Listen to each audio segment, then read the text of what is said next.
Formalin adalah zat yang digunakan untuk mengawetkan mayat. Akibatnya tidak langsung terjadi, tapi baru bisa dirasakan 10 atau 15 tahun kemudian.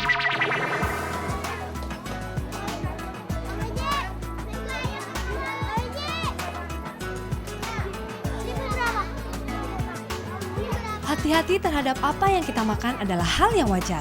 Kalau makan permen terlalu banyak, gigi bisa rusak. Tapi yang lebih parah lagi kalau permennya mengandung formalin. Bukan hanya gigi yang rusak, seluruh tubuh bisa mengalami hal yang sama. Formalin adalah zat yang digunakan untuk mengawetkan mayat.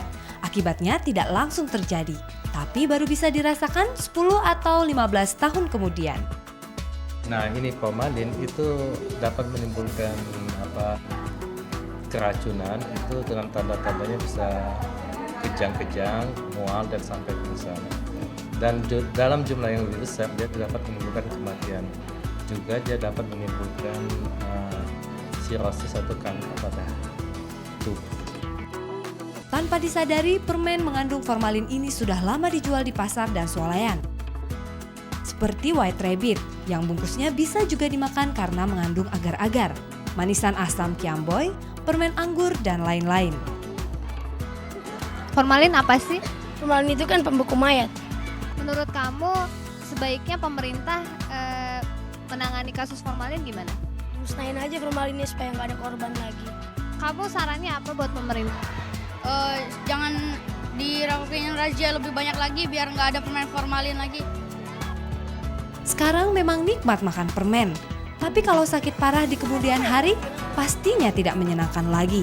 Zat dalam makanan yang buruk untuk kesehatan bukan hanya formalin. Pewarna dan zat lain bisa jadi biang penyakit.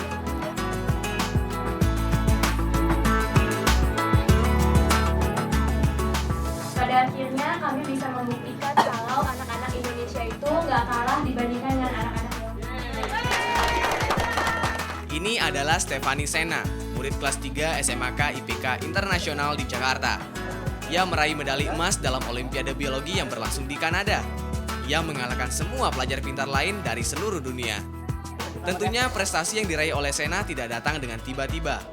Ia setiap hari selalu rajin belajar. Bahkan kalau lagi banyak ulangan tak jarang ia belajar sampai pagi. Sena punya tips belajar yang cukup unik. Kalau bisa juga dibikin asik gitu pelajarannya. Jadi misalnya ada hafalan nih, kan susah dihafalinnya. Itu dibikin lucu-lucu. Jadi misalnya istilah apa dibikin plesetan jadi apa gitu. Biasanya kalau kayak gitu lebih gampang ingat. Walaupun sibuk belajar, ia selalu menyempatkan diri untuk jalan-jalan atau nonton bioskop dengan teman-temannya. Bagaimanapun juga kan kita kan manusia pasti butuh hiburan juga. Lagian juga ya gimana ya kan kita masih remaja gitu. Masa bisa belajar terus. Sejak dulu Sena menyukai pelajaran biologi karena menurut dia mudah untuk dimengerti. Tak heran Sena selalu mendapatkan nilai tinggi untuk pelajaran biologi. Di kelas ia juga selalu aktif bertanya kepada guru bila tidak mengerti mengenai materi yang diterangkan oleh gurunya. Sena itu ajaib, meskipun dia pergi lama dari sekolah, ketika dia kembali nilainya langsung jadi yang paling tinggi di dalam satu pelajaran atau bahkan hampir semua pelajaran.